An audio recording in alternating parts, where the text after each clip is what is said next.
This is an update for Walker Street Doctor patients on Tuesday the 8th of February. At our most recent staff meeting, one of our fabulous GPs, Rachel Bedser, gave us some valuable tips and tricks that are helping her patients with prolonged COVID symptoms following their recent infection. Technically, long COVID is the persistence or emergence of symptoms at 3 to 6 months following COVID infection, and most of the experience with long COVID comes from overseas. What we're seeing mostly in our practice are people with prolonged symptoms from their recent acute infection. This is my summary of Rachel's tips and tricks. First and foremost, it's important to prioritise self-care during an acute episode of COVID. Treat the symptoms. Rest, rest, more rest. Use mild analgesics if muscle and joint pains are a problem.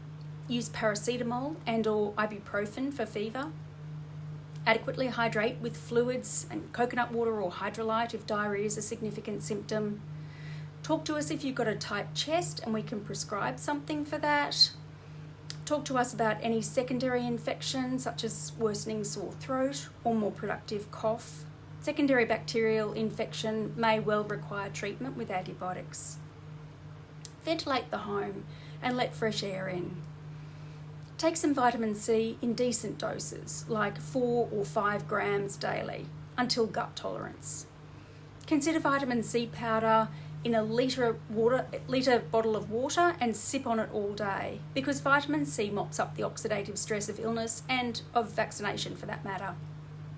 Vitamin C is found in fruits and vegetables, of course, but it's often difficult to be certain about the vitamin C content of foods, especially if they're kept in cold storage for weeks or months on end. So if in doubt, supplement as well. Consider taking some supplemental zinc also. Zinc is integral to healing and viral immunity, and zinc biglycinate or zinc picolinate are much better absorbed than the cheap supplements with zinc oxide. And zinc is found in red meat, oysters, not really in everyday food, and other foods such as pumpkin seeds, but the zinc is very tightly bound and hard to absorb from those unless they're activated. Also think B group vitamins. B vitamins are found in leafy greens predominantly. Often people have lost their appetite and their sense of smell, but please don't give up on leafy greens. Please don't resort to refined foods or sugar, but really try to incorporate salads and vegetables into the diet. Think about green juices or green smoothies. Spirulina tablets are another potential option here. If in doubt, again supplement with activated Bs such as Bioceuticals Methyl-Max or Thorne's Stress B Complex, which you might have to order online, or at the very least an executive B stress formula. B and C vitamins are water-soluble vitamins, so you can you'll just wee out what you don't need. You can't really overdose on them. Just by way of warning though, B group vitamins give you fluoro-wee, so don't be worried about that. The gut is essential to the intrinsic immune protection, so diet's important in healing. And think about adding in probiotics like Lactobacillus rhamnosus GG and Saccharomyces boulardii SB. Also glutamine if you've got gut symptoms, in order to detoxify, assist a leaky gut, improve the mucinous lining of the gut, and so on.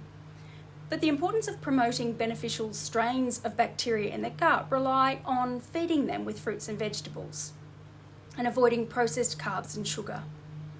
You might even want to consider Astragalus, Echinacea, or an immune support formula on an individual basis. For prolonged symptoms like fatigue, it's really important to work on the concept of pacing yourself. We spend our lives telling people to get their 10,000 steps a day, but with viral infection and with chronic fatigue, the opposite advice is what works. Limit your step count and limit exertion, and arrange to have an appropriate amount of recovery time.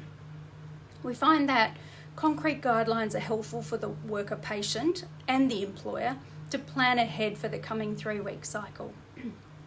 Detail can be written into a medical certificate, for example, 3 weeks of 2 times 3 hour blocks of work per day, or half days, or recovery days on Tuesdays and Thursdays, or working from home and then review at 3 weeks.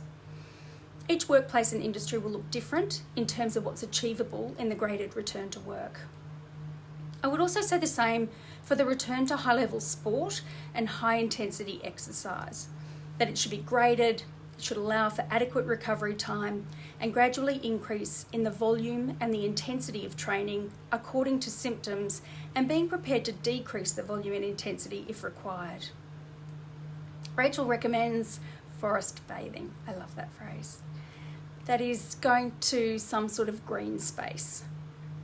And sensory therapy, like walking barefoot on the beach on a morning or an afternoon, feeling the sand between your toes, just sitting in nature without a screen and absorbing the sights, the sounds and the senses.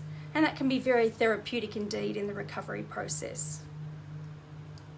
Working on mindfulness and meditation has plenty of benefits in the recovery process and can assist with mitochondrial and detoxification pathways. And we're really hopeful that those sorts of strategies in the short to medium term will help to prevent the chronic multi-system burden of disease which comes with long COVID. I hope I've done Rachel's notes justice, and I hope that's helpful.